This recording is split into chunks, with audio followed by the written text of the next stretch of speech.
Welcome back, everyone, to OpenLine. We are talking about climate change. How is climate change impacting our area here in Tennessee and Kentucky, and what realistically can be done at this point? We have with us Dodd Galbreath. He's a professor at Lipscomb. He's director of the Institute of Sustainable Practice at Lipscomb.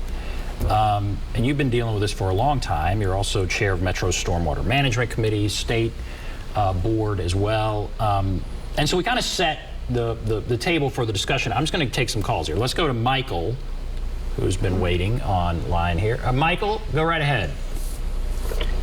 Yes, I just wanted to know and hear some of your ideas about some of these newer asphalts that they're making now that can actually absorb rainwater, and instead of it running off of roads and parking lots and driveways and such. And I'll let you go and just like to hear your comment. Okay. That's a great question. They tend to be more useful in parking lots and lower frequency used roadways. The interstates are probably, that level of extensive paving is probably a ways off from being made as porous as what we're seeing now. But if you want to see the best example of that type of thing, go to the Robert Fulton Metro campus, where the codes building is, where the planning office is.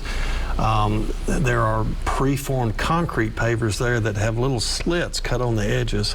And there's an interesting story behind that. When they first started making those, they would form them with big holes in the middle of them, and they were ruining women's high heel shoes.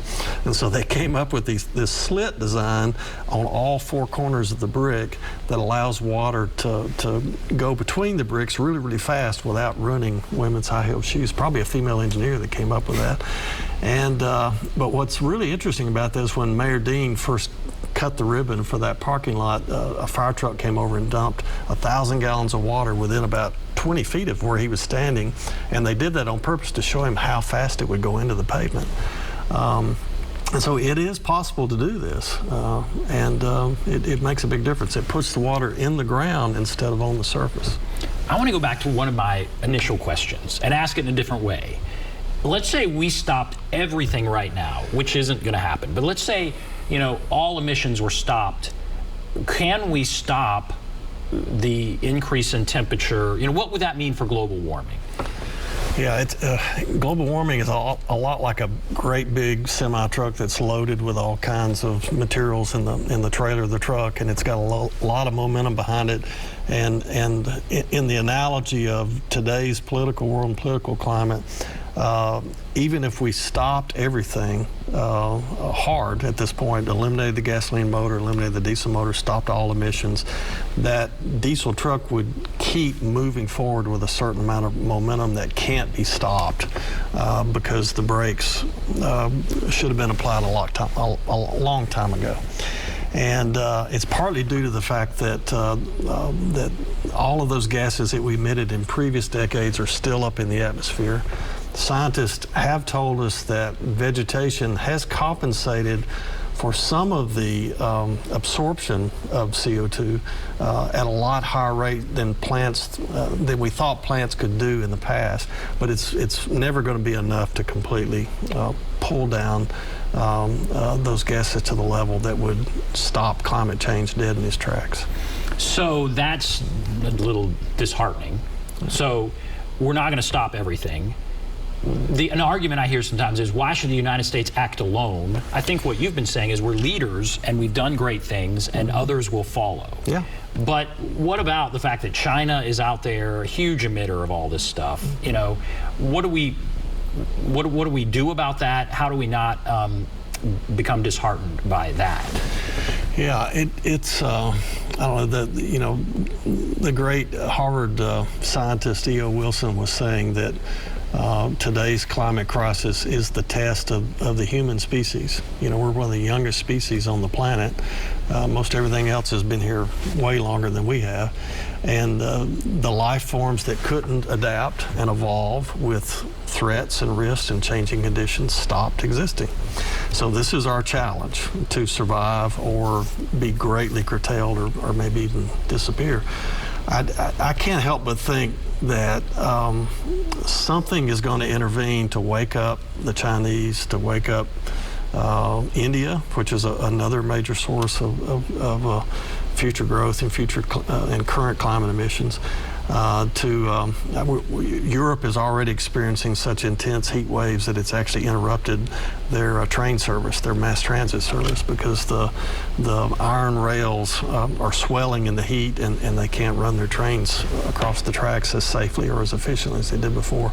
So there are small things like that that are building awareness, but other things just seem to come from providential intervention if you look back over history. And then there's always the ability of unique leaders to come along and step up and just make a difference. So I'm hoping that's in our future. It always has been in the past. And you talk about your faith. You're at Lipscomb. Mm-hmm. That's a faith school, obviously. Does your faith play into this? Do you think faith should play into this? What about that aspect? Yeah, I often thought we should really start prayer circles around climate change, and it would help us psychologically for sure. That's part of the purpose of prayers, and exercise of our faith. But yeah, if you look at the Bible, if you look at Revelation, there's a prediction that the earth is going to be purified by fire, and that God is going to resurrect earth and then come here and dwell with us. It doesn't say that it has to happen by human-caused climate change. It doesn't say that it has to happen by nuclear weapons. Revelation is probably talking about the death of our sun. When our sun starts to die, the sun in our solar system that gives us all this amazing energy in 1 hour of the day, that's enough to cover the entire year's worth of energy. When that sun starts to die 5 billion years from now, scientists predict, it will start expanding in its width and heat, and it will purify the planet. So any one of those predictions make Revelation true.